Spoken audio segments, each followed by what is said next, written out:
Good day to all my students. मैं आशा करता हूँ कि आप लोग घर पे है, सुरक्षित है। हम Naveen sir from saint Mary's school. बच्चों, मैं आपके सामने फिर आया हूँ और इस समय कक्षा 5 के पोएम को लेके। ये जो समय हम लोगों को मिला है, इसका मैक्सिमम यूटिलाइजेशन कीजिए आप लोग। होता क्या है कि हम लोग स्कूल आते हैं, स्कूल से घर जाते हैं, अपने माता पिता से मिलते हैं ना, उनको रोज़ देखते हैं, लेकिन उनके साथ अच्छे तरीके से रहने का मौका हमें नहीं मिलता है। वो हमारे लिए क्या क्या करते हैं ये हम नहीं माइंड कर पाते हैं। लेकिन ये समय जो हमें मिला है, आप इस समय घर पे हैं, अपने माता पिता के साथ हैं, ये जो भगवान का हमें वरदान मिला है उसके लिए उनको धन्यवाद दीजिए। घर पे रहिए, सुरक्षित रहिए, माता पिता का सहयोग कीजिए, उनके स्नेह के अंदर रहिए और उनको समझने की कोशिश कीजिए कि कितनी कठिन परिस्थितियों का सामना करते हुए वो आपकी पढ़ाई के लिए, आपके भविष्य के लिए कितना मेहनत करते हैं। We should be thankful for their all efforts, at the same time we should make them proud. आज का जो पोयम है दैट इज फॉर क्लास 5। तो मैं जैसे कि कक्षा 4 क्लास 4 के बच्चों को बताया था कि उस पोयम को हमने, विंड्स ऑन द हिल को हमने 3 भागों में बांटा था। सबसे पहले एक होता है आपको basic introduction about the poet, उसके बाद आपका poem itself and then the word stocks. तो ये 3 चीज हम यहाँ भी देखेंगे। The poem is very common, all things bright and beautiful. इसको ज़्यादातर स्कूल में एक प्रेयरफुल सॉन्ग के रूप में भी, असेंबली सॉन्ग के रूप में भी इसको यूज़ किया जाता है। और ये चर्च का हिम भी है, एक धार्मिक संगीत है, एक गीत है जिसको चर्च में गाया जाता है। और आज इस पोएम को हम लोग यहाँ पे सीखेंगे, देखने की कोशिश करें कि इसमें क्या कहा जा रहा है। यहाँ पे भगवान की रचना के बारे में बताया जा रहा है कि भगवान ने जो कुछ भी बनाया है इस संसार में वो कितना सुंदर है। Before we begin this poem, तो हम लोग देख लेंगे कि यहाँ पे जो आपको येलो बॉक्स है उसमें क्या दिया हुआ है। The Almighty is the supreme power we all bow down to. Let us all read this poem that tells us about his exemplary works. The Almighty. तो Almighty जो शब्द है वो भगवान के लिए, वो ईश्वर के लिए, हम जिसे भी मानते, वाहे गुरु को मानते, अल्लाह को मानते, उनके लिए इस्तेमाल किया गया, उनके लिए यूज़ किया जाता है। एंड प्लीज़ नोट, यहाँ पे Almighty का ए जो है वो कैपिटल है, गॉड का जी भी हमेशा कैपिटल रखा जाता है। Is the supreme power we all bow down to. तो हम लोग किसी न किसी रिलीजन, किसी न किसी धर्म को मानते हैं। अगर धर्म को नहीं मानते हैं तो इंसानियत को मानते हैं और उसके आगे नमन करते हैं, अपना सर झुकाते हैं। तो वही उस पावर के सामने यहाँ पे उन्होंने लिखा है कि हम नमन करते हैं, अपना सर झुकाते हैं। Let us all read this poem. आइए हम इस पोएम को पढ़ें। That tells us about the exemplary work. तो किसके वर्क के बारे में? भगवान के कार्यों के बारे में। एग्जाम्पलरी मतलब जो उदाहरणात्मक हो, जिसको आप एग्जाम्पल के रूप में देखते हैं। तो उस वर्क को हम यहाँ पे देखेंगे। अगेन चिल्ड्रन प्लीज नोटिस, यहाँ पे जो हिज दिया हुआ है उसका एच कैपिटल है। इसका मतलब ये भगवान के लिए यूज किया गया वर्ड है। इसके पहले कि हम पोएम को शुरू करें, आइए हम देखते हैं थोड़ा सा अपने पोएट के बारे में। The poet of this poem is C.F. Alexander. Alexander ji, इसके पहले क्लास 4 में A.A. मिलन थे और यहाँ पे C.F. अलेक्जेंडर, तो उनका फुल नेम में अलेक्जेंडर आ रहा था और यहाँ पे कक्षा 5 की जो पोएम है उसमें भी अलेक्जेंडर नाम आ रहा है।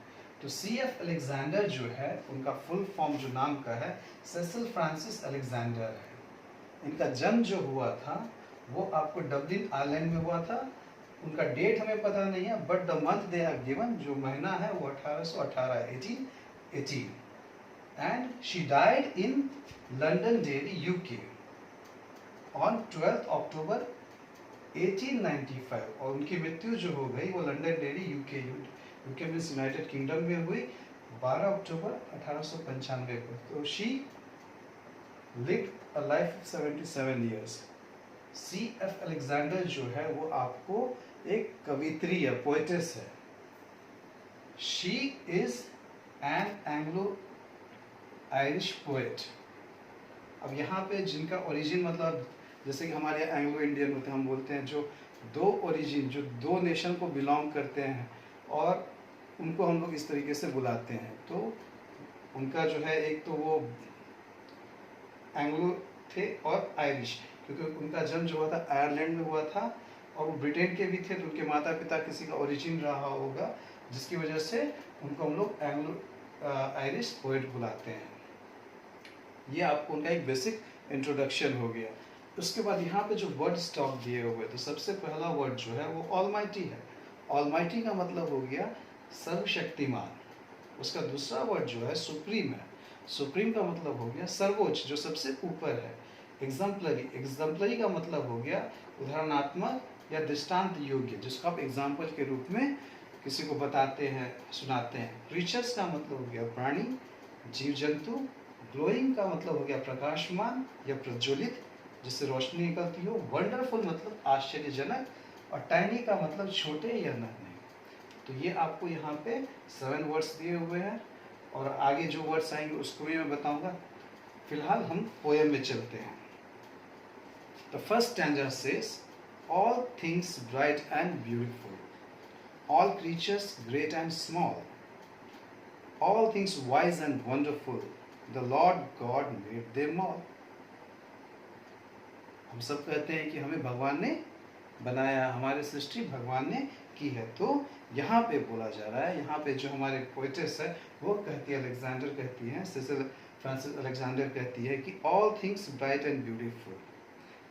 इस संसार में आप जितने भी चीज़ों को देखते हो वो अपने आप में क्या है, ब्राइट है, चमकीले है, प्रकाशमान है और सुंदर है, खूबसूरत है। All creatures great and small, creatures का मतलब मैंने बताया था प्राणी। All creatures great and small, जितने भी यहाँ पे जीव जंतु हो, छोटे हो या चाहे बड़े हो, सब कैसे हैं, सुंदर है।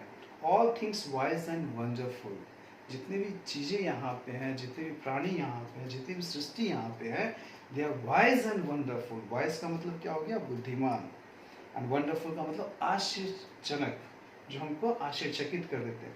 The Lord God made them all, और ये भगवान जो है उन्होंने ही इन सब की रचना की है, इनकी सृष्टि की है। तो ये आपका पहला स्टैंजा हो गया।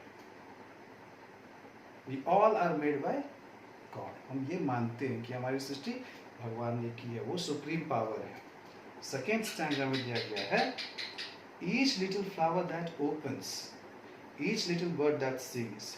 आपने फूलों को देखा है, हर एक फूल जो खिलते हैं, each little bird that sings, और हर एक पक्षी जो गाते हैं। He made their glowing colours, उस भगवान ने ही उनकी रचना की है। ग्लोइंग कलर्स मतलब जो बहुत ही चमकदार हो, प्रकाशमान हो, उनकी जो रंग है उनकी भी रचना किसने की है, भगवान ने की है। ही मेड देयर टाइनी विंग्स, उनके जो छोटे छोटे विंग्स है, पंख है, उनकी भी रचना किसने की है, भगवान ने की है। ये आपका सेकेंड स्टैंजा हो गया। Third stanza, the purple headed mountain, the river running by, the sunset and the morning that brightens up the sky. अब यहाँ पे तीसरे स्टैंजा में पोएट्स कहती है, the purple headed mountain, जब वातावरण बिल्कुल साफ हो। अभी सीतामढ़ी से आपको एवरेस्ट की जो चोटियाँ है वो बिल्कुल क्लीन दिखती है, एकदम साफ दिखती है, झलकती है, और आप जब उसको देखिएगा तो वो आपको पर्पल हेडेड दिखेगा, यानी थोड़ा सा बैगनी टाइप का दिखेगा। जो वातावरण बिल्कुल साफ हो, जहाँ पे आपको वातावरण में धूल कण ना हो, तो वो आपको थोड़ा सा हल्का बैगनी दिखेगा। तो वही कहा जा रहा है, द पर्पल हेडेड माउंटेन, बैगनी सा प्रतीत होता हुआ पहाड़ पर्वत। द रिवर रनिंग बाय, और जो नदियाँ जो बह रही है। The sunset and the morning, sunset का मतलब हो गया सूर्यास्त, और मॉर्निंग वाला जब सूर्य निकलता है सुबह का समय। That brightens up the sky, जो क्या करता है, स्काई को, आसमान को एकदम रोशनी से भर देता है। ये इन सब की रचना किसने की है, भगवान ने की है, ईश्वर ने की है। ये आपका थर्ड स्टैंजा था। Fourth stanza, the cold wind in the winter, The pleasant summer sun, the ripe fruits in the garden, he made them every one. ठंड के समय में क्या होता है, ठंडी हवा चलती है. The cold wind in the winter. गर्मी के समय में आपको गर्म हवा की का अनुभव होता है और ठंड के समय ठंड हवा का अनुभव होता है. तो वही बात यहाँ पे पोएटस कह रही है. द प्लेजेंट समर सन, और गर्मी के समय में जो प्लेजेंट सन होता है, जो आपको मतलब खुश मिजाज करने वाला सन होता है. The ripe fruits in the garden, और जो आपके बगीचे में पके हुए फल है, अभी आम का सीजन चल रहा है, उस समय के बाद वो पक जाएंगे तो वो भी आपको देखने का मौका मिलेगा. He made them every one. तो जो भी कुछ इस दुनिया में, इस संसार में है, वो आपके पशु पक्षी हो गए, जीव जंतु हो गए, पहाड़ हो गए ना, विंटर सीजन हो गया, सनसेट हो गया, मॉर्निंग हो गया, सब की रचना जो है भगवान ने की है, हर एक चीज की. तो पोएट यही बताना चाहते हैं. He gave us eyes to see them, last stanza है आपका, and lips that we might tell how great is God Almighty, who has made all things well. He gave us eyes to see them. उन्होंने हमें आंखें दी है इन सब चीज़ों को देखने के लिए. And lips that we might tell, और ये होंठ दिए हैं जिससे हम इसके बारे में लोगों को बता सके. How great is God Almighty. आपको ये बताना है कि भगवान कितने अच्छे हैं, कितने सर्वशक्तिमान हैं. Who has made all things well. और उन्होंने जिसकी भी रचना की है वो बहुत ही सुंदर है अपने आप में. इस संसार में जो कुछ भी बना हुआ है उसका एक पर्पस है, और भगवान ने सबकी रचना जो है एक अच्छे तरीके से की है. तो इन सबको देखते हुए हमको क्या करना चाहिए, उनको धन्यवाद देना चाहिए, उनकी प्रशंसा करनी चाहिए. We should be thankful to God for everything he has given to us. उन्होंने हमें नज़र दी है इन सब चीज़ों को देखने के लिए, उन्होंने हमें लिप्स दिया है इन सब के बारे में लोगों को बताने के लिए. And we should be grateful to God for everything that today we enjoy. तो बच्चों, ये आपका पोएम था. 5 स्टैंजर्स मैंने एक्सप्लेन कर दिए हैं. आपसे मैं एक्सपेक्ट करता हूँ कि जो भी मतलब वर्ड्स मैंने यहाँ पे लिखा है उसको आप याद कर लीजिएगा, और इस पोएम को आप लोग रिसाइट कीजिएगा, इसको मेमोराइज करने की कोशिश कीजिएगा. This is a very good poem, और ज़्यादातर स्कूल्स में इसको असेंबली में यूज़ किया जाता है. एंड व्हेन वी गैदर, तो इसको हम लोग गाने की कोशिश भी करेंगे, because this is a church him also eight the same time. Church में इसको गाया जाता है. तो बच्चे, आप लोगों से मैं एक्सपेक्ट ये करता हूँ कि आप थोड़ा सा जो यहाँ पे दिया हुआ है पोएट्स के बारे में उसको सीखने की कोशिश करेंगे. जो डिफ़िकल्ट वर्ड्स थे उनको सीखने की कोशिश करेंगे, और इस पोएम को भी याद करने की कोशिश करेंगे. We will meet in the next class. We will have a short revision, और उसके बाद हम लोग सीधा क्वेश्चन आंसर में जाएंगे. Wish you all a very good day. Bye. See you again in the next class.